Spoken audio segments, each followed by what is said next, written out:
All right, good morning, everybody. All right, everybody grab your seats, please. Well, thanks for being here today. This morning, we've got our very first speaker for the Commandant Speaker Series, Major General retired Mike Rothstein.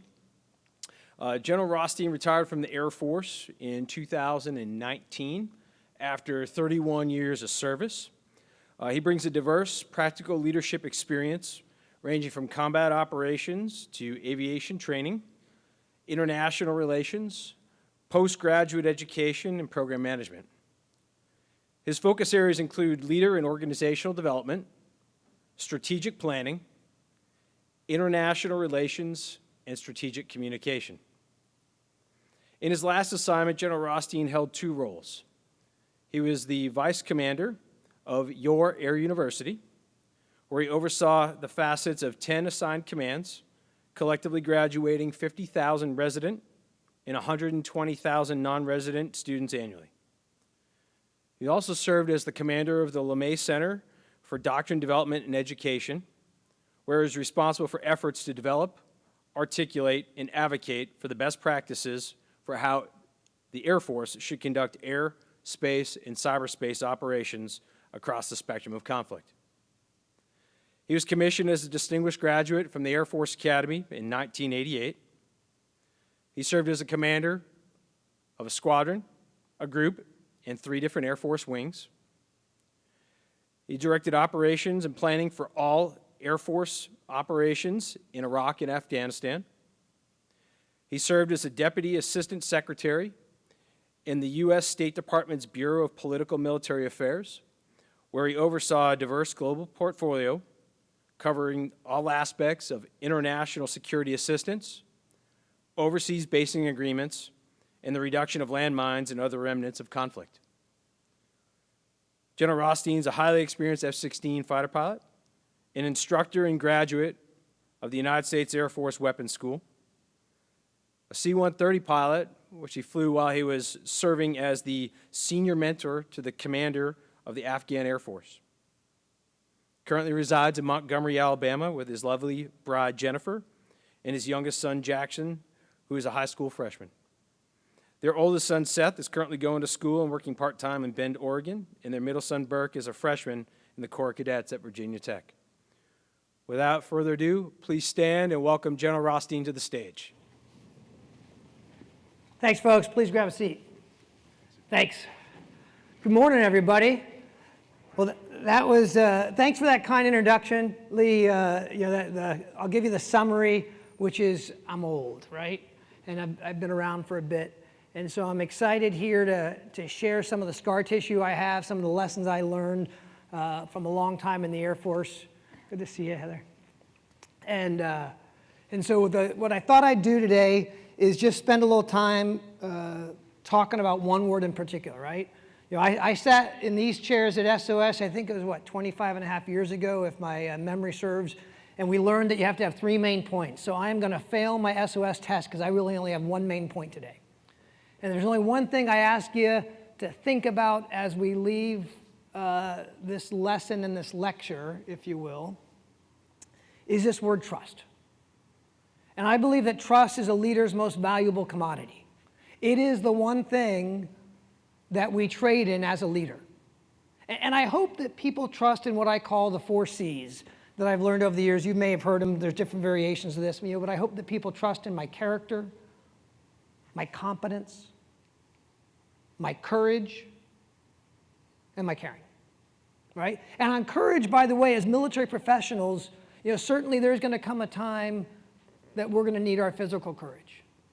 But I think it's also our moral courage that's going to have to stand the test probably more often. I certainly know, even though I've got a few years downrange, like most of you do too, I've probably been tested on my moral courage more than my physical courage over the years.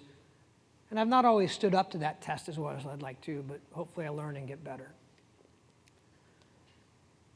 So the 4 C's: character, compassion, competence, and courage. And so what I want to do today is I want to talk and I want to just kind of think about this word trust for a bit. And And how do we put trust into practical application as a leader and as a commander through that lens, right? How do you establish trust? How do you build trust? How do you sustain trust? And how do you restore trust? Because that's going to have to happen sometimes too. And my hope is to give you some practical advice that I've picked up over the years, share it with you, let you marinate with it, let you chew on it, let you keep some, let you throw some away, and figure out what works for you. And I'll try to do that through the lens of a commander. All right?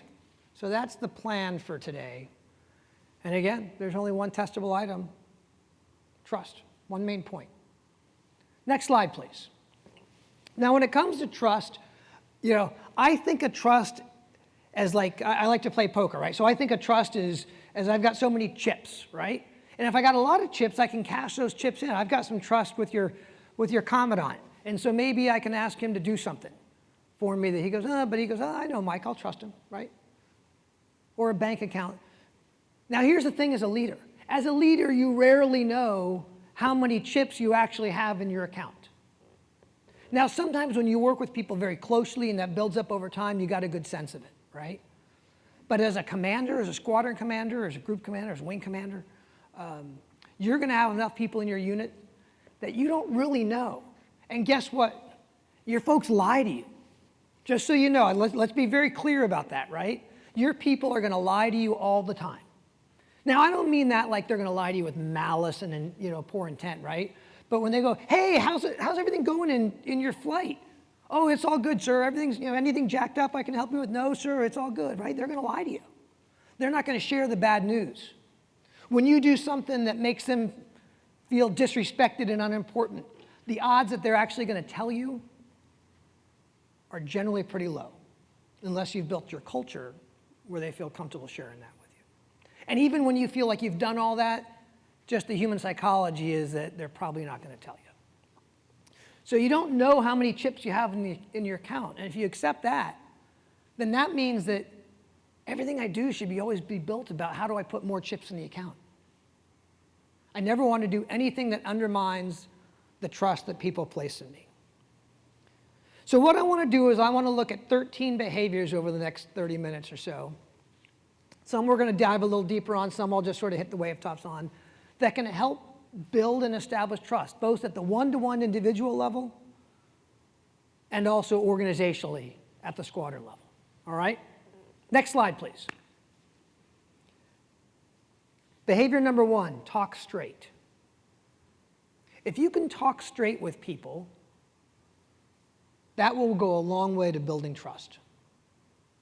Now, talk straight does not mean being overly candid, right? Like I have learned over the years not to say to my wife, Jen, hey, Jen, you look fat in those jeans, right? I have learned that that's probably not great for marriage maintenance 101.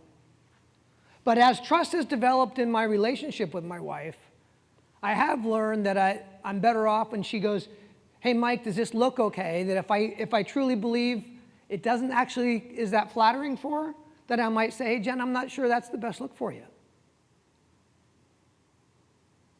So I can have candor with kindness, right? Candor with kindness, but I talk straight. As a commander, as a leader, you want to think about talking straight individually to your folks, right? You want to think about talking straight to your unit about your organizational performance. You want to think about talking straight to your boss. Speak truth to power. And speak truth to power in a way that also occasionally lets your people see that you do that. It's really important that the people that work for you see that you're willing to talk straight to your boss.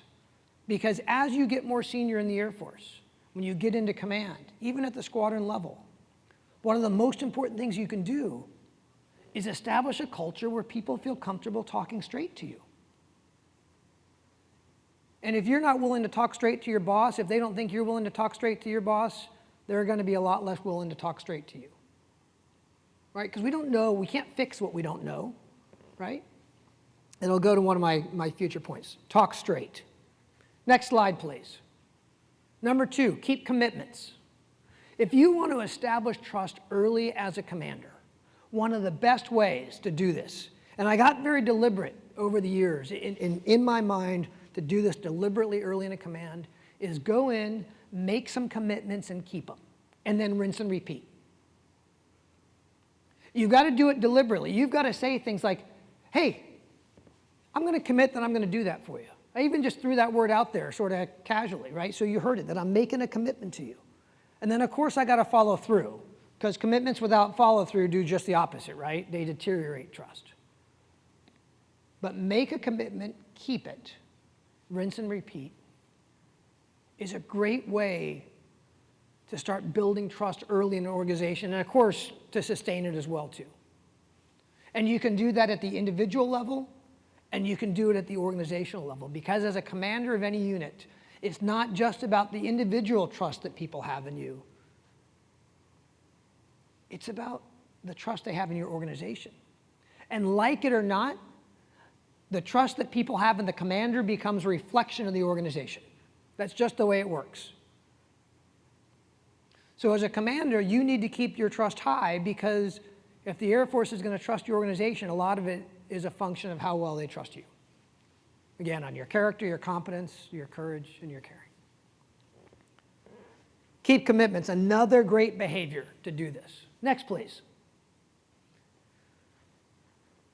Demonstrate respect. Teddy Roosevelt said, they don't care how much you know until they know how much you care. I think John Maxwell, who's a leadership guru, also sort of made that phrase famous. You've got to demonstrate respect, right? You've got to see people as people, not as objects, but you got to treat people as people 100% of the time. There's a great, sort of a great thing that says, hey, if you want to get the mark of a leader, pay attention to how they treat the janitor. And you can insert janitor for anybody who is perceived to be at the lowest level of the organization. Do they treat the janitor like a person? Do they treat them with respect? Have you had the same cleaning person come into your office for the last 27 times and you couldn't even tell them what their name was because you never bothered to ask? Because they're kind of irrelevant to you. They're just the cleaning person. So you've got to demonstrate respect. And the way, some ways you can do this as a commander, right, is get curious about your people. We've heard people talk in the Air Force, right? Every airman has a story. Find out their stories. Get curious, ask questions. It's a great way to help people be seen and respected. As a squadron commander, I gotta tell you, it might have sounded a little cheesy, but I love birthday cards, doing that for the folks in my unit. So one of my favorite squadron commanders of all time, I'm a lieutenant colonel, ADO in his squadron, and 20 years later, I still remember the handwritten birthday card that showed up in my container from a guy by the name of Scott Zobrist. Some of you may know him. And Zob was thoughtful enough to just, hey, write me a little birthday card, happy birthday, and look at this, here I am, 20 years later. I still remember it. And if you've got a bigger squadron, it doesn't you can figure out how to make a little machine with your staff, right? So that they all show up, everyone who's got a birthday in October, shows up the second 2 weeks of September on your desk, and you take a half an hour and you knock them through, and maybe it's too big to write a handwritten note, but at least maybe you can sign it, or do something that shows that you care. It doesn't have to be birthday cards, that's just one way, right? But demonstrate that you're thinking about people, that you care about them day in and day out. A couple ways you can demonstrate respect. And like I said earlier, when you fail to show respect to someone, a couple things are going to happen. One is they are most likely not going to tell you. Most likely, especially as you get more senior, especially as you get in the command positions. They're not going to say, hey, sir, I felt like you were sort of, probably not going to happen. So that's going to happen. And then they're going to start closing off to you. And they're going to do it in subtle ways that there's a good chance that you're not even going to notice it, because it's sort of like that tide that just sort of slowly goes out. And then your relationship with people changes because they start withholding value from you. They don't do it openly, right? They're not going to push back on you. But when you don't demonstrate respect, they start holding back on you slowly because they don't feel respected. And then things just don't start working as well. So if you want to build trust, demonstrate respect with everybody all the time. As a commander, you don't get to have a bad day. You don't. Maybe it's not fair. But I would, that's the way I thought about it. That's what I would tell, as a wing commander, I'd tell my folks, you don't get to have a bad day. You don't get to take it out on your people that things are tough. All right, next please. Promote transparency. I love this picture, right? If you want to build trust, try to promote as much transparency as you can in your unit. One of my sort of principles that I tried to operate by as much as I could is I thought to myself, every decision I make, every single one as a commander should be able to stand the light of day. Now, I may not always have the time to do that. That's not practical. But philosophically speaking, when I find myself about to make a decision that I go, hey, we're going to do this, but I hope you don't find out about it, then it really makes me go, hey, let's slow down here. Is this actually the right decision? Right? And certainly some things aren't appropriate to share, right? It's not appropriate to share why I rated, this person this way and that person that way with each of them. That might not be appropriate from a privacy concern and things like that. But about decisions, that transparency is good. It builds trust. Simple example. I was a wing commander in Kabul a few years ago. 438th, Heather. She and I crossed paths there a little bit, not quite overlapping. And the group commander who essentially, was in charge of the FOB, the forward operating base that we were sitting on, who worked for me, wanted to go, he just basically wanted to say, let's make this a no-hat area. And to be honest, I didn't really care much one way or the other, and it was important to me that hey, he was running the FOB, let him make that decision, and I'll live with it. But I told him, I said, Virgil, there's one caveat. We'll do this, but like when the 4-star comes to visit and stuff, we're not putting hats on. Right? If this is a decision that we can stand and the 4-star comes and he's like, hey, how come you guys aren't wearing hats? We'll be like, this is why. If we think that decision can stand the light of day, then we'll do it. If you think it can't, and we're not willing to stand up to it, then we're not going to do it. So we thought about it, and so we did it, and it all worked out fine. But we've been there before, right? Where we go, hey, this is going to be no hat day until the boss comes by. Well, then maybe that's not the right decision. If that decision can't stand the light of day. In this case, it was his decision to the light of day, and it all worked out fine. So promoting transparency. One of the ways I try to do that, one of the ways I try to promote transparency as a leader, is I talk a lot about command intent. And I go, hey, here's my intent on this. Because I want people to get inside my mind. I want to be transparent on what I'm thinking and why I'm thinking. For a couple reasons. First of all, when now things start to deviate from the facts at hand and I'm not around, if people understand my intent, right, they're going to be much more likely to make the adjustments with the facts they have and still drive to where we go. Another reason to talk a lot about intent is if my tent is jacked up for some reason, then the folks can go, hey, I think you might be wrong-headed on this. So letting that breathe and air out there is a chance to get feedback to say, as if I just tell them just do A, B, and C as opposed to the why, it doesn't give them as much to work with. So I think very deliberately about sharing my command intent and getting feedback on that as much as I can to promote transparency.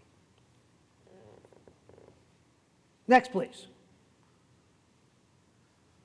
Right wrongs. So this picture up here is basically a bunch of brands. It actually doesn't make the top 10 for 2020. A couple of them do. Amazon, Chick-fil-A do. But these are brands that have, generally speaking, and I know not everyone in here may agree, especially with the one on the top right. I know there's probably folks who are not Apple fans in here, but have pretty good customer service, right? When things go wrong, they're pretty quick to fix them. So if you want to establish and sustain trust, you got to right wrongs. It's not just enough to admit mistakes. That's step one. But you got to go the step farther, and to the best of your ability, you got to try to fix it. And that actually builds trust. In fact, I was just reading recently that, at least in the customer support area, folks who screw up and fix it, right, have some sort of screw up and then remedy it, actually have higher trust than people who don't screw up at all, right, with customers. Now that's probably there's probably a whole bunch of business going out there, hey, how can we screw things up so we can go fix them? I'm not necessarily recommending that as a course of action, but if you can right wrongs, it helps build trust. And oh, by the way, future squadron commanders, future civilian leaders, you have to do it not just on behalf of you, but you got to try to do it on behalf of the Air Force too, because we represent the Air Force in these situations. And sometimes, sometimes it had nothing to do that you screwed up. It's, something let's pick on AFPC, something AFPC screwed up, but now you got to take that on to try to fix it and try to help right that. And that builds trust. Next, please. I love this picture, right? Toy Story, what a great movie. What a great movie about loyalty, right? About looking out for each other. But I will tell you that loyalty and leadership, I think, may be one of the most nuanced and difficult things that you will struggle with, particularly as a young commander, and what that actually means. So we're going to do a little audience participation here. So here's the question. Please vote one way or the other. I know you may, it's academic freedom. No one's taking notes or anything like that. Let's just get a sense of the room, okay? I'm going to give you a question, and there's going to be, you can vote one way or the other. I'm voting both ways. Don't try to read me. I've done this before. So if I am your new commander, do you owe me your professional loyalty as soon as I take the job, or should I have to earn it? Right? Do you owe me your professional loyalty as soon as I take the job, or should I have to earn it? Who says as soon as I take the job? I'm voting both ways. Who says I should have to earn it? Okay. So I'm going to say it was probably 75-25-ish. By the way, almost 180 out from when I gave this talk it was actually, I think, over at Wood. I think it was 2 years ago, because last year with the COVID stuff, we didn't do it. Almost 180 out. And I would suggest to you that in any organization, particularly in the military, you've got to give me, we work better when we give our professional loyalty the day someone takes command. And if we withhold that, waiting for them to build up all those trust chips, then we do that kind of at the peril of the organization. Because things may happen on day one, and oh, by the way, they've come up through this organization, they should have maybe some trust chips sort of built up along the way. They didn't get to be a squadron commander by just, walking in with flip-flops, cut-off jeans, and a shaggy beard off the street. But our organization doesn't work if we don't give folks our professional loyalty. Now, I recognize I gave you an unfair question, right? There's so much more that goes into this, right? What did you mean by loyalty? What did I mean by loyalty? I get all that. But I think about loyalty and the 4 U's. And I stole this from, I think it was General Hornberg many years ago, who was the then Tactical Air Command / Air Combat Command commander. The 4 U's. If it's good for you, but it's not good for the unit, probably not the right thing to do. If it's good for the unit, but not good for the USAF, probably not the right thing to do. And if it's good for the USAF, but not good for the USA, probably not the right thing to do. And the takeaway here is our loyalty has got to be nested. And certainly we have to have loyalty to the folks in our squadron. But it's got to be nested, and it's got to be aligned with the larger, broader needs of the Air Force. Because here's what happens, and I've had squadron commanders who I felt were misaligned, and I felt like their loyalty to their people and their squadrons did not stay nested with the needs of the Air Force. And so I stopped trusting them, right? As a wing commander, I couldn't trust that squadron commander whose people were all way better than average. Everyone in her squadron was way better than average. Which, having been a wing commander 3 times, I'll tell you, was not the case. But she was trying to be so loyal to her people that she was fighting for them all the time, that I stopped trusting her on that. She was a good squadron commander overall and a great lady, and I love her. But on that issue, on the issue of her ability to have perspective and rate her personnel, I had almost zero trust for her. Because she misplaced her loyalty. Because she was fighting for her people when they truly weren't there. So you got to be thinking about staying nested uphill. Now, I'm not saying you don't fight for your people sometimes. When that's aligned, right? When you've got someone and you know that the needs of this person, whether it's for a promotion, whether it's a humanitarian situation, whatever it is, align with the broader needs of the Air Force, man, then you roll up your sleeves and you fight for the dickens, right? You go all Toy Story on them. But if you do that just because they're your people, as opposed to because that's the right thing to do for the Air Force, then you might be able to shoot that arrow once. Maybe. Maybe even not, to be quite frank, depending on what it is. And then you're out of arrows. Because the people above you, you will fail to establish and grow trust with them. So you got to always think about that alignment. And you got to be willing to make sometimes the hard calls. Loyalty and the 4 U's. Next, please. Confront reality. I love this picture, right? The elephant in the room. If you want to keep trust going, you got to confront the realities that are out there, right? The leader commander who doesn't confront the realities, there's one of 3 things going on that his people are thinking, or her people are thinking. Number 1, the leader has his head in the sand and is clueless. Or number 2, the leader cares more about looking good than being good, and so this leader doesn't want to be associated with any of this bad stuff going on. And number 3, the leader doesn't trust us to deal with the issue. None of those are particularly good outcomes that you want as a leader. None of those help build trust. And oh, by the way, when you don't confront the reality, you're not actually rolling up your sleeves and getting after it and fixing it, right? So confronting reality does not mean, complaining. In fact, there's a terrific book, Good to Great, ought to be on your leadership library if it's not, if you haven't read it already. Jim Collins, I believe. And in leadership, in Good to Great, he talks about the really great leaders when they're faced with crisis and trouble and these tough realities. They take them head on. And they acknowledge the things that are hard, right? They acknowledge all that, but they never lose hope in essentially long-term victory. They always maintain hope that we've got all these challenges, but we will work through them. We're not going to work through them tomorrow, maybe. It might take 2 weeks. It might take 2 years. It might take 2 decades. So you keep long-term hope alive. That's really important as a leader. And you got to believe it and work towards it. And you got to have a plan to work towards it. But you also confront the realities that you're dealing with.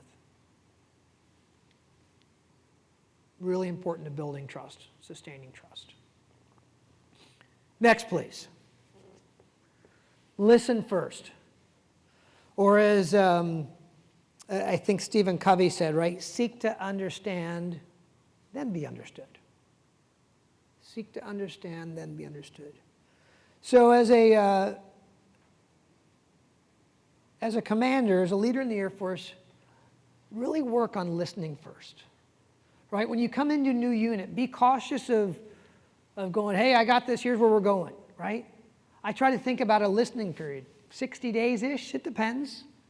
If you're on a remote, you might need to accelerate that a little bit. If you really understand the unit already because you're fleeting up, that might change things. But my first 60 days in a new command are essentially a listening tour. trying to understand why the way things are. And then after 60 days, I'm going to gather the team and I'm going to go, here's what I think, I'm seeing, here's where I think we need to go, and I'm going to get inputs from the team. And then I'm going to put out our strategy or our vision or go tell my boss, here's where I think I need to focus. But I'm going to try to listen first, strategically. Tactically, by the way, try to listen first. In a staff meeting, I try to talk last, not first as the commander. If I talk first as the commander, I am invariably, whether I want to or not, shaping the outcome of that meeting, shaping the inputs on opinions, because people tend to align with what I'm saying as the leader. So much like I go back to my poker, right? Always better to act last, as if anybody plays cards, right? I got more information. It allows me to see what's going on, it allows me to read the room better, and then come up with, not only helps me from influencing other people and I don't get their honest feedback, but it also now allows me to gather inputs, to listen first and probably come up with a smarter way we're going.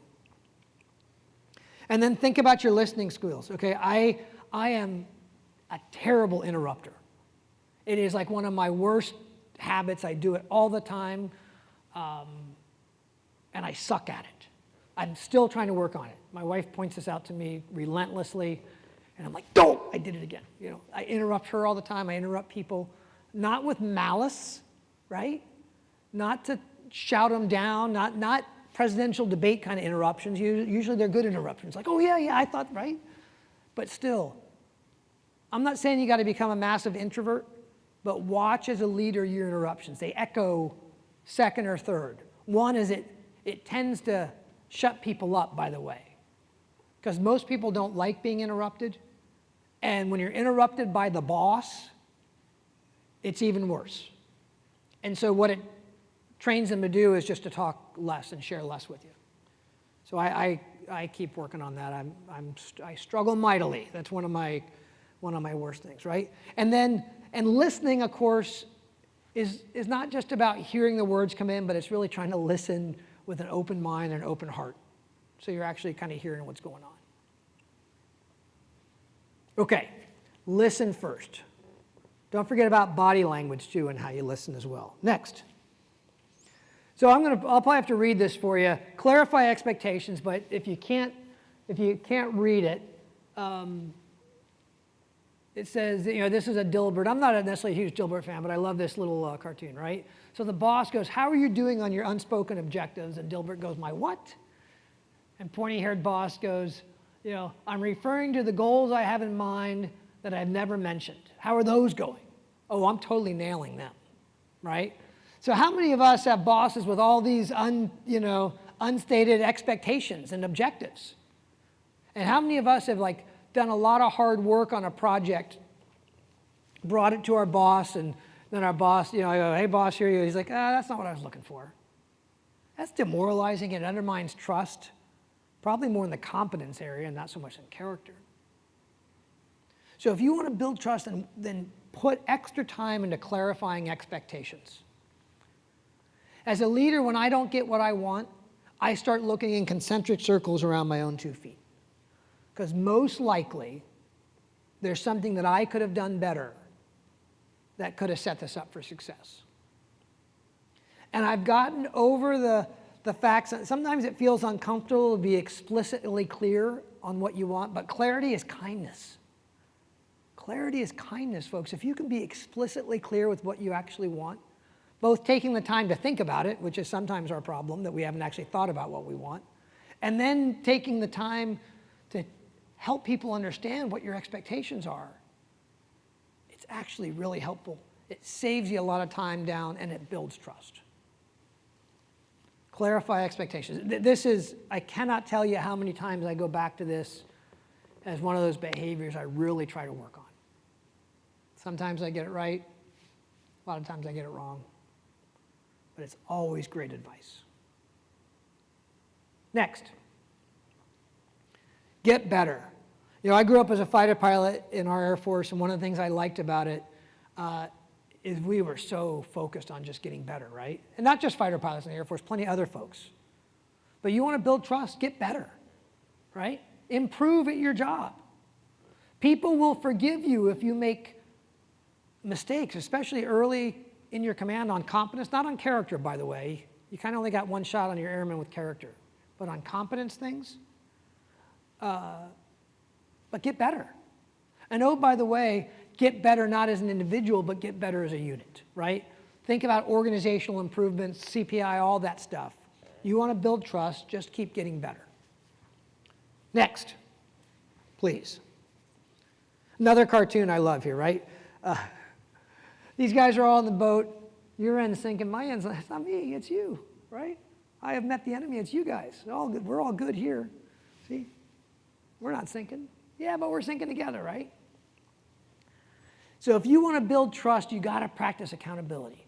And I don't mean accountability as code for UCMJ and discipline and all that. Sometimes it might be that. But I really mean accountability on that team where you create the culture on your team where people say, yeah, I own this, or I screwed this up, I'll fix it. Yeah, this is on me. I'm not blaming, I'm not making excuses. I think of accountability as level 0, level 1, and level 2.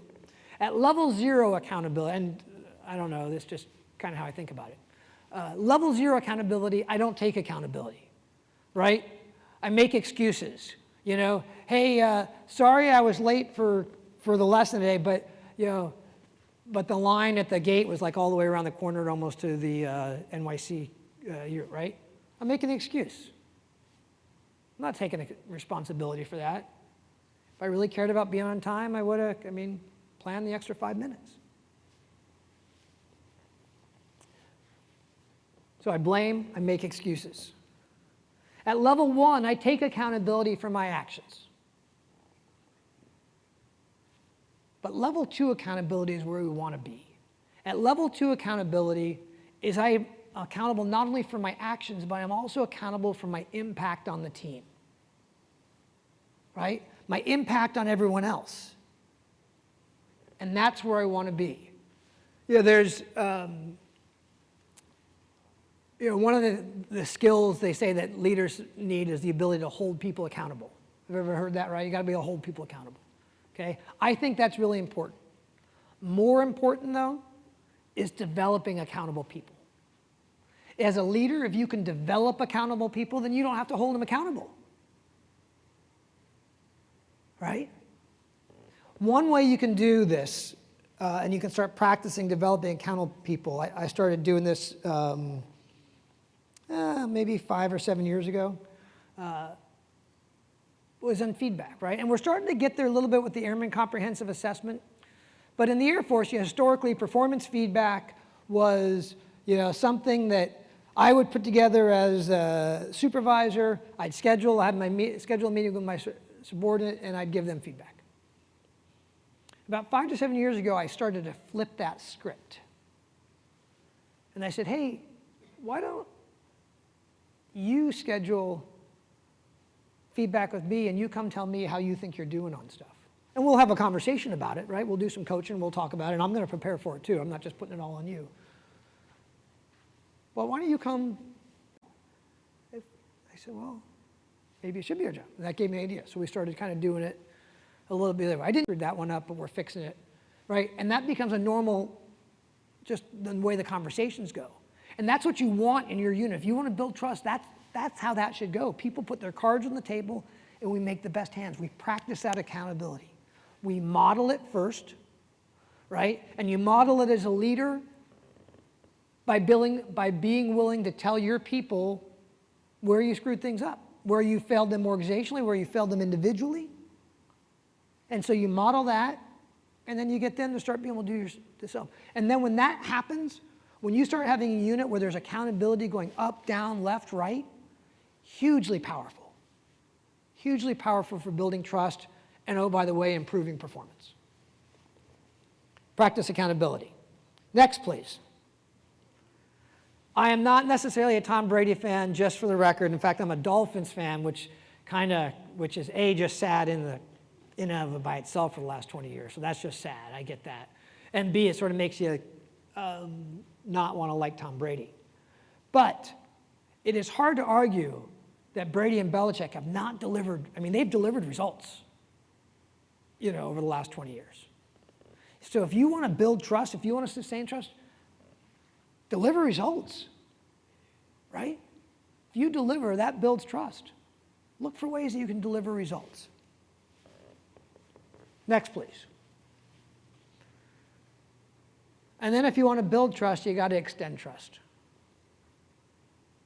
Smartly. Don't ask me to do brain surgery. That's probably don't trust me to do that. So you want to extend smart trust. But if you want to build and sustain trust, you got to extend trust. Next, please. So here's the summary. And for the record, these come straight out of a book by Stephen Covey called The Speed of Trust. Stephen M.R. Covey, who is the son of Stephen Covey, if you're familiar with him from 7 Habits of Highly Effective People. I came across, I had been thinking a lot about the words trust, kind of grown up as an officer and even as a squadron commander. I think I was in the second half of my squadron commander, I came across this book. And I was like, oh my gosh, these are the kind of things I've been thinking about, but far more articulate than I ever could have thought about them. And so in here, I wrote inside, I carried one of those notebooks around like we do to take notes on every notebook, and I meant to bring one with me from the house, from somewhere in my boxes from the Air Force. On the inside cover, I wrote these words on every one. And I would say that once a week-ish, not every day, not once a month, somewhere there, once a week-ish, I would just open up this and I would go, hey, I need to make sure I'm trying to do these things. And I have found that if I can do these things pretty well, if I can focus on this was such a great practical recipe for behaviors that I could think about that would help build trust and improve performance in my unit. And that's why I want to share them with you. Build and sustain trust. And so there, I highly recommend the book. I personally like about the first 2/3 of the book, more so than the last third personally, but I think the first 2/3 are just terrific. Terrific reading for leaders, in or out of the Air Force. Next, please. Now, as you come in as a commander, I want to, what are some things you can do to get off to a good start, right? You want to hit the ground running on building trust coming in as a commander. So these are some things I've learned over the years, and I think I got to command 7 different organizations in the Air Force, so I got a little bit of time screwing this up, getting some things right. As much as practical, try to research your new organization, right? Figure out who the key personnel are, the mission instructor, right? Show interest that you care before you even show up. And sometimes you'll need to negotiate that a little bit with the sitting commander. I've come across some sitting commanders who, and they tend to be the rarity, but I have come across that they don't want you anywhere near their unit or talking to them. They're very hands-off until that day of command. I think that's personally a mistake.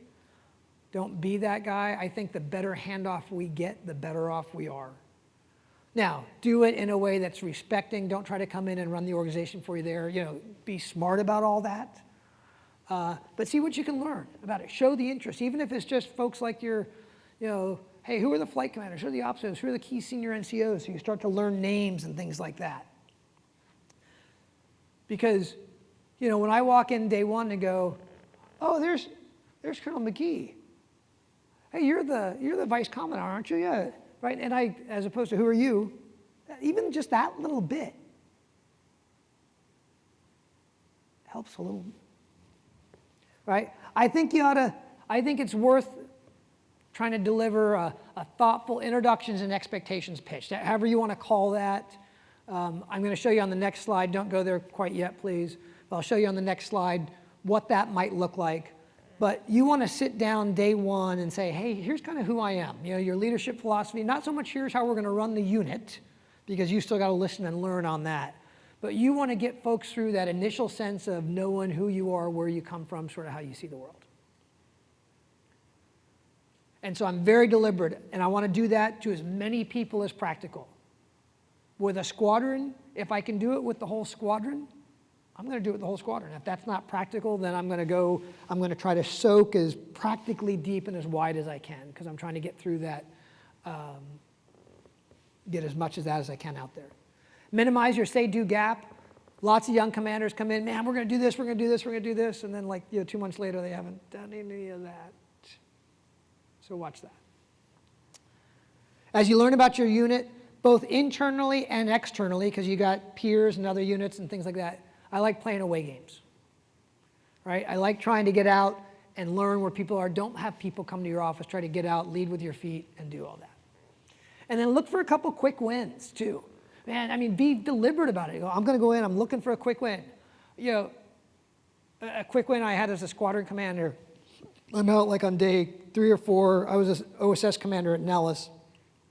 And I'm down in the radar control facility. And the microwave's broken. Right? And we just kind of walk by, hey, what's up? Yeah. And someone was, yeah, microwave's broken. Boom. 2 days later, they had a new microwave. It's an easy fix. Someone just hadn't gotten around to do it. Quick win. Small. Avoid over-promising. We talked about that. And then listen first. We talked about that. All right, next. Okay, that's just you're not supposed to be able to read any of this. It's there if you want, if someone has the slides. This is just sort of how I kind of, a bit about me, broad command thoughts, setting the culture, setting the standard, set the vector, working with me, keeping me informed, decision making, what you should expect from me, my initial focus areas, final thoughts, right? That's kind of how I laid it out for me. It's a briefing guide. Do what works for you, but this should be hard. This should really force you to think about what you really care about and what you want to transmit up front and what you don't. Next, please. And then lastly, as I wrap up here, sometimes we break trust, right? And whether it's our own fault or not, right? Because trust is about perception. You can do everything right, and trust can be broken, right? Because trust is all about how people perceive you. And you don't want to be a slave to that, but you got to be mindful of that as a leader. Because if you guys don't trust me as your leader, I can't lead you, even if I did everything right. So when trust gets broken, how do you think about restoring trust? Next, please. First, right, and this is the foot stomp. It's going to take a long time, right? It's going to take longer than you think it should. It's not going to be fair. And if I didn't say it already, it's going to take a long time.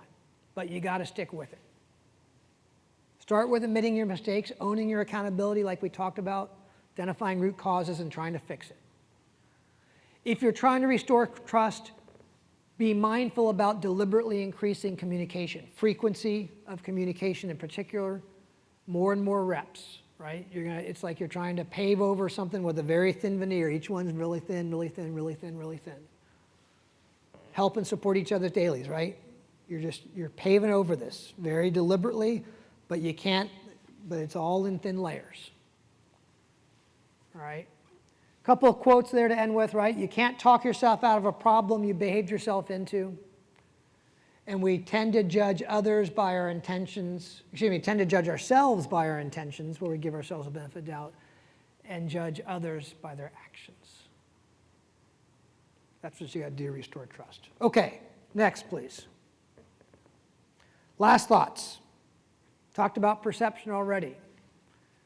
As I think Chief Goldfein wrote in his book many years ago, right? Give away credit, but claim the blame.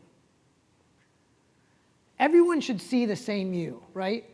The person you are to your bosses ought to be the same as the person you are to your peers and subordinates. If they're seeing different people, then you're probably not as transparent.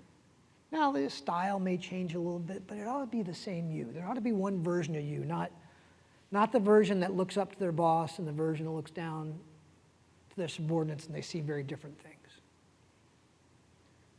If you can be well-intentioned, people are forgiving.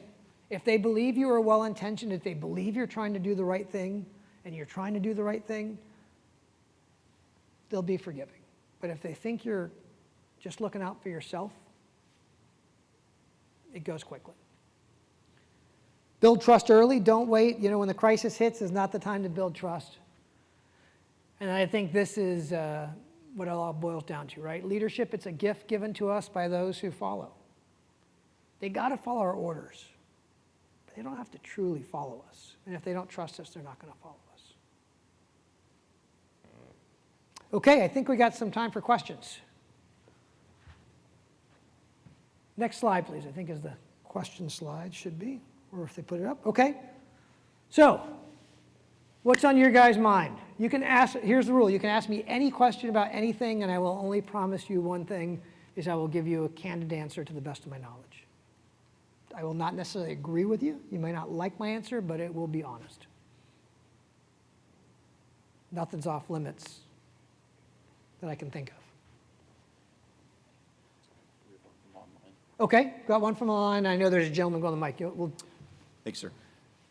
From Major Linz, Flight 23, did you tell the squadron commander that you stopped trusting her from your story? Broadly, should you tell our followers if we don't trust them, and then how can they regain our trust? Yeah, great question.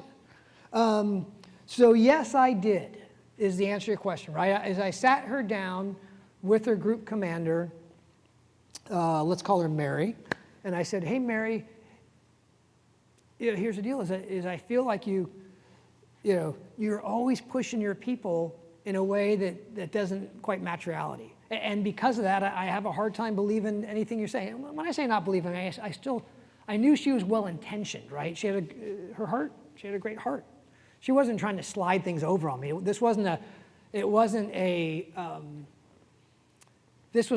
a matter of her being dishonest. This was a matter of her judgment not being able to judge well because she almost cared too much in one direction.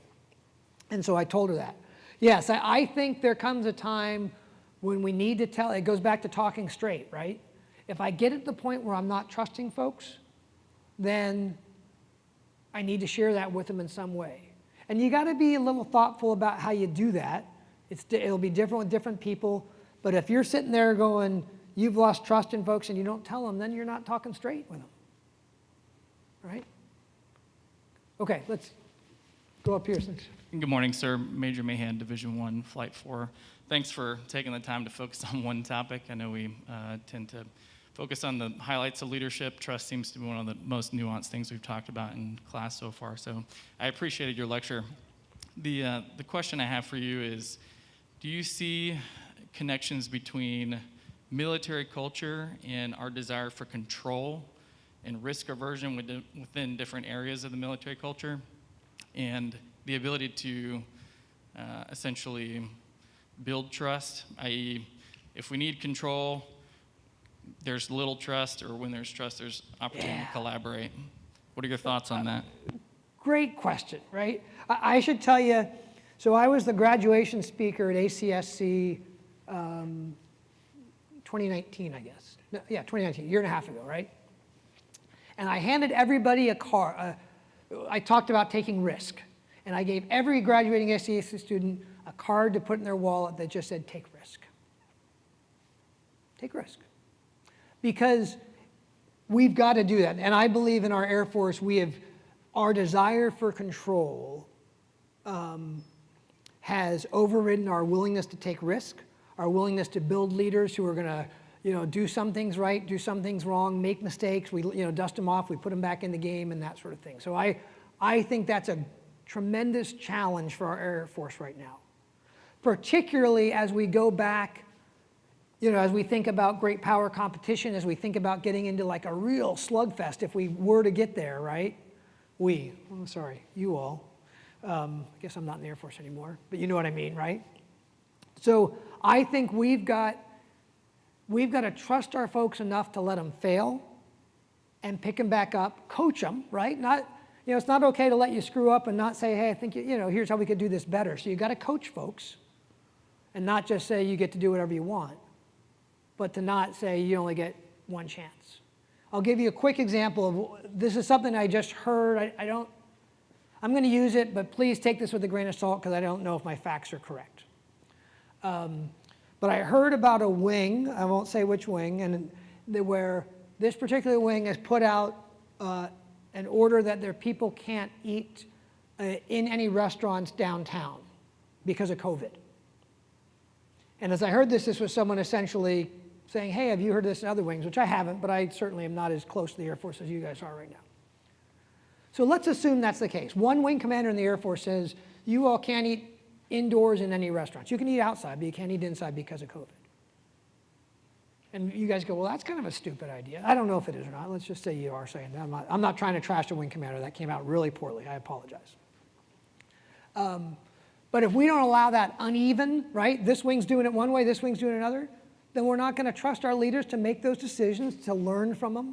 And this need for control that says we're going to put out one answer for the Air Force, and it's going to come, well, let me see, if I want all the wings to do it the exact same way, then, all right, I guess it's on CQ Brown. Maybe General Wilson or whatever before he leaves, right? Which that's how we get to this need for control. So if we're going to be willing to give up some control, we've got to be willing to live with uneven execution within some sort of boundary, right? Right now, if the wing commander had said everyone's on lockdown and no one's leaving the base, then maybe that's too much. But does that kind of get at your question? Okay, super. Yeah, Bill. Sir Major Bill Height, Susan, 21st Stews, Flight 18. Quick question on, we've had a block of organizational culture, and part of that we've looked at case studies of leaders who did really well at the small scale level, but then as their organization increases in size, they've ran into major issues. Would you say that your thoughts are tailored to small, or do you have to tailor continually along the way, or are they uniform throughout? Another great question. So I think that these hold true as you scale. And I'm trying to make sure I'm not just saying that. I'm trying to, I'm thinking through the list in my head. Are there things that don't scale? Certainly, I think it works at an individual level, for sure, at a squadron level. And I've led squadron, group, wing, numbered Air Force / Air University level. I think it all scales. I think I think that's the answer. I think you may have to think about it differently a little bit at each level, but I think the basic premises all scale. Yeah. Sir, Major Hughes, Division I, Flight 4. What advice do you have for future leaders and future commanders for situations where your professional loyalty may cause you to break commitments you've previously made to your followers? Yeah. Whew. I can guarantee you that's going to happen, right? It's a matter of when, not if, right? So there's always going to be a tug and pull between loyalties, right, or commitments you've made. If you feel like you've made a commitment and then you've got to break that commitment because as you either things change or you screwed it up or whatever reason, right, as you go, no, in the end I've got to do it this way, then when I break a commitment, I get back to try to promote transparency, right? And I go, and if I can, to the max extent possible, I'm going to own up to it and I'm going to say, hey guys, I know I committed to do this. I know we talked about this. I've got to break that commitment to you. And I feel bad about it. Here's why, though. And here's why I think that as I balance this out, that if I kept this commitment to you, it would be misaligned with what's right for us, what's right for the Air Force, et cetera. And so I own it, but we're doing it this way. And is that, then you're back into, right, restoring trust potentially, right? Or maybe if you're lucky, people, if your logic is good and sound, maybe a lot of those folks go, and you can communicate it well too, right? You got to be able to articulate it. Maybe they go, okay, I see that. But if you think everyone's going to see it, you're probably just wishful thinking, right? Because there's still going to be some people who are going to feel like you broke your commitment to them. Those hard things are going to come up for us sometimes. Did that address your question, or? Yes, sir, it did. Okay, super. All right, I think we are at end time. So I told Bill before, he talked about he's going to share a coin with me, but I said you probably ought to wait to see whether I passed the test or not. So he's coming up here. So He apparently isn't going to talk straight to me, so. Sir, on behalf of the student body, thank you. Thank you for sharing your thoughts on trust with us. Our motto this year is opportunity in adversity and strength in diversity. And fittingly, our motto's on a poker chip.